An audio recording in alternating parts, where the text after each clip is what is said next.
During the interview of Wesley Huff on the Joe Rogan Experience, the issue of oral tradition and ancient written documents came up multiple times during the discussion. Just check out how many times this topic came up. Like, it's very difficult to be an expert in a subject, and I think people want to believe that they are, and they don't want to do the work. Right. You know? Yeah. Yeah. Well, I mean, I think that's why, experts themselves feel a lot of inadequacy, is because they study a subject and realize, like, I'm never going to get to the bottom of this hole. Right. So, unfortunately, most subjects are very, very nuanced and very deep. Yeah. I mean, especially when you're talking about ancient religion. Yeah. I mean, you're talking about things that were a oral tradition for a long time before they were even written down. So, But then there are some things that are just out and out false. And I don't think Billy totally knew what I was talking about, but it's those criteria that we look at when we look at something that does come from like an oral tradition and eventually gets written down and becomes a literary text. It's only really been recently that we have the levels of literacy that we have today. I mean, this is part of the reason why you have these long spans of time between like when people live and then the ancient biographies that start to pop up about them, is because most people are just illiterate. But to imagine how crazy that is, that something in a time where there's no printed press and something that had been passed on for so long as an oral tradition is exact word for word written. It's pretty wild. You find in a cave in Qumran. Yeah. And then the same thing you get in the English translation of the Bible today. That's nuts. Yeah. Wesley Huff does indeed provide a much-needed clarification about the differences between what we find in the Dead Sea Scrolls versus the Masoretic text in regards to Isaiah. You can watch the full video on his channel. A link is provided in the description. However, what I should have said to Rogan is what I said to Billy Carson when he brought up his statement about Codex Sinaiticus, that Sinaiticus is nearly identical to modern Greek critical texts that we use to produce translations today.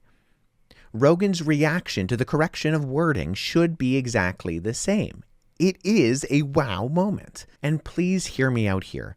I do not think there aren't textual variants in the Isaiah Dead Sea Scroll texts.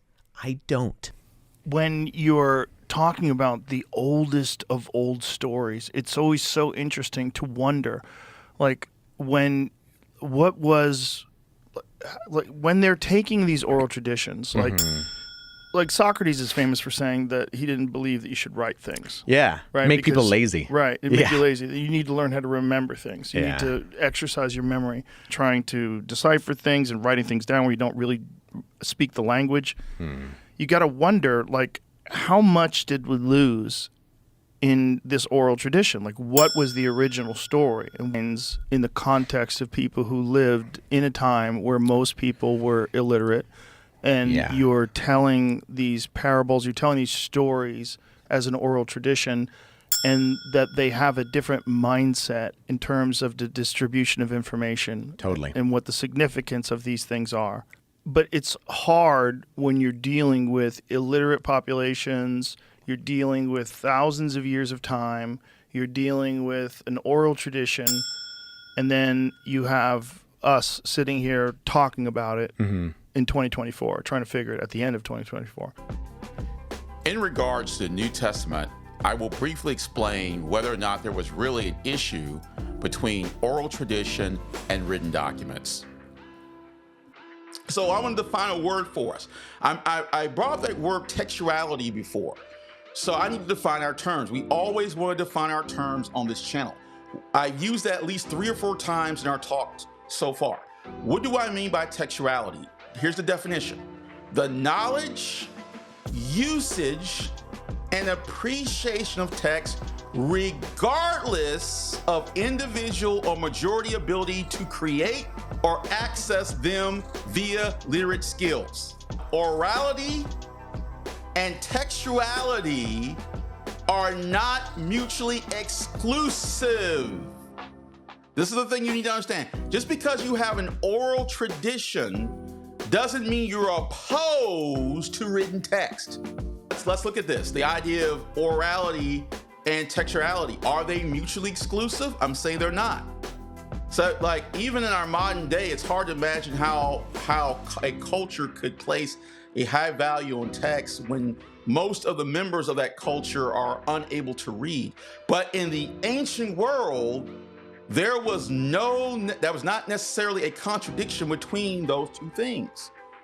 Even a illiterate individual could be immediately familiar with written text and thus participate in literacy. How?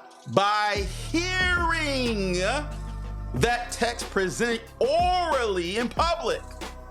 Think that's the connection, folks, between orality and textuality. Is that how was it received? It was, we're gonna see even in the scripture, just looking at in the New Testament demonstrates this, folks.